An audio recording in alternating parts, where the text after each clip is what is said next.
Hello and welcome to another episode of CrusaderCast.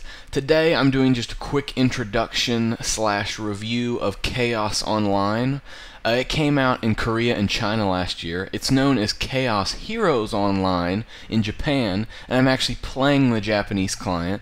And just for you guys that are always wanting to play the Korean games, if a game that's developed in Korea ever comes out in Japan, it's much easier to play the Japanese version because they don't require a social security number. The only authentication usually that they require in Japan is like a CAPTCHA, which is not too hard to pass. If you have a Japanese keyboard, like a digital, like a virtual Japanese keyboard in another tab, you can solve it pretty quickly. So that's a really good thing. And this is one of those games that's available in both. So I didn't have to ask my friend for a Korean account. I just jumped into the Japanese game. But anyway, it's a MOBA, it's an AOS, it's an action RTS game. But the only reason I'm reviewing it is because it's quite a bit different from Dota and League of Legends and Heroes of New Earth and stuff like that. It's got some pretty cool dynamics. So let's get started talking about it. The development team, they made a Warcraft 3 mod, and I'm not exactly sure what it was called, but it kind of developed at the same time as Dota, as far as I know. So there's a pretty good history with this game. First thing, there's no mass hero rotation like League of Legends. Every day, players are given 3 red points, which are like little red gems, and each point is used for a character that you don't own. So you can only play 3 characters a day that you don't own. You can only purchase 3 per day. The only way to unlock the characters is to play matches and earn like the free-to-play points, and then eventually when you get enough points you can buy a character or spend real money, and then you can unlock as many as you want. There are a bunch of different game modes. You know, it's obviously 5 versus 5, 5 versus AI, 1-on-1, and there's a single-player mode, but it's like a PvE kind of thing, but I couldn't figure out how to access it. It may not be up on the Japanese server yet because Korea and China have been going for quite a bit longer. Heroes can be upgraded outside of the metagame, like the game, with like a stat package is what it's called. It's a cash shop only sort of thing. They're cards. They're like it's like a collectible card kind of thing, and there's only one stat package that can be applied to each character at a time. I don't know if this game will ever get over to the United States, but that might be a point of contention for Western players. I mean, that if you spend cash, I mean, you can get that slight point, that slight statistical upgrade. So that probably wouldn't fly over here. So, other stuff. Heroes are divided into 2 factions. There's the good guys and the bad guys, you know, Hellborn, Legion, you're gonna kill me, what's the other one? You know, light, darkness, that sort of thing. The thing about this, though, this game is that the heroes aren't interchangeable. So, like Pudge can't be on the light side in this game. And there are familiar heroes. These aren't a bunch of original characters. I saw Invoker, I saw Tiny, or Pebbles if you play Heroes of New Earth. I saw Pudge. So, I mean, there are familiar character designs. So that's kind of interesting, you know, that you can't play evil-looking heroes on the light side. But, you know, it's not really the end of the game or anything. The biggest thing that you notice when you play, and I'm sure you're seeing now, is the map is reversed. It's flipped from every other MOBA AOS game ever. It's actually the camps are on the top left and the bottom right instead of the bottom left and the top right, which is pretty neat. You know, it's a different dynamic. It feels really weird moving to the top left or to the bottom right. I mean, that's a totally new, it almost seems like it's a new perspective, but it's really not. But so that's kind of neat. That's a kind of an interesting thing. The map is huge.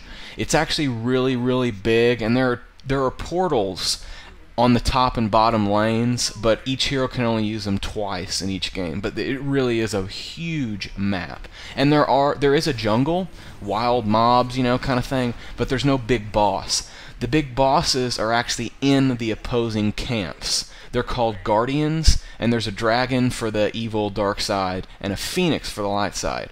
And all of the towers have to be destroyed before the Guardian can be attacked and killed, and I'm sure you'll see that.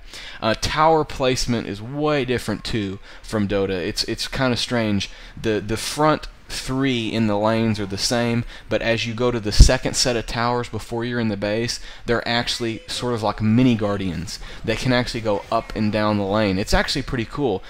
I saw several players doing things where they were pulling the guardians out and allowing other players to get in behind them and destroy the towers in the base. So there's there's a whole new strategy with that. And heroes can get up to level 25. That's the max. And it's possible to add points to the stats, upgrade your skills. You got 4 skills. You have an ultimate. It's the same. It's basically the same as Dota in every other game. There's no deny, so you can't deny towers. You can't deny creeps. Last hitting is pretty hard.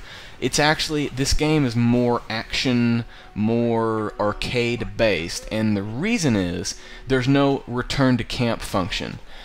Actually, what there is you press Z and you begin to teleport. But when you begin to teleport, you're invincible. So it's actually a tool. It's actually a strategy. And you can get out of the actual casting. So you can actually do that to escape ganks and then move away. It creates a whole, it's sort of a block dynamic, as I saw in the game and I'm sure you're seeing now. It's very, very cool. And what it does is it creates a sort of sense of, if you're going after this guy and he hasn't used his back function yet, his teleport yet, then you might be actually getting led into the camp for an easy kill. And there's a pretty long timer. It's like, you're seeing it right now. It's probably 130 seconds. I think that's what it is. So it's actually a pretty long amount of time that you have to wait till you can do it again. So what that means is there's a sort of strategy in that. Are you really taking this guy's health down as you're following him into the camp, or is he leading you to your certain doom when he teleports back and all his buddies are on top of you? So that's a cool dynamic. I really wish there were some Western MOBAs that would embrace that, because it gives the game a way faster pace. It's really fast. You're just jumping in there all the time because you've got this ability to basically make yourself invincible. So it creates conflict early in the game. There's not that push. I mean, there's a little bit of that push and pull you feel with Dota or League of Legends, but it's not as tense. It's not as like, if I fall out of line here, oh crap, I'm dead, I lose gold, it's the end of the game, I've ruined everything for my team. There's not that sense of certain death. Items can be bought anywhere on the map too, which is nice, because that really gets old to travel back, and if you're a newer player, the suggested items are in the top right hand corner. You can buy them anywhere on the map. It's perfect. And you've got a certain number, you've got a bag, so you've got a certain number of slots to hold stuff. And so consumables, though, are infinite. As long as you have the gold to buy them, you can click on them and use them instantly. So if I need health, I can just click and I think it's cheese. Who knows why, but you actually eat cheese. But as long as I have the gold, it's infinite. So I can just click on it, use it, don't have to go back to the camp, nothing. So that's really cool. And all this stuff put together forces the players to fight more often. I mean, in this game, I had 25 assists as a support, and that's not an insane amount, but there was about 5 minutes where I wasn't even at the screen. So, I mean, the game really does encourage conflict. So I had a lot of fun with this. I'm sure I missed some stuff out, but I left some stuff out, but this is just a general overview of the game. You can check it out. It's free to play in Japan. All you got to do is learn those Japanese characters and you can get into the game. So I hope you guys enjoy it and have enjoyed this video. Like, comment, thumbs up, share it. We need the shares. It's very helpful. I want to be able to pump out more videos more often, and if we're getting the views, I can. So until next time, adios.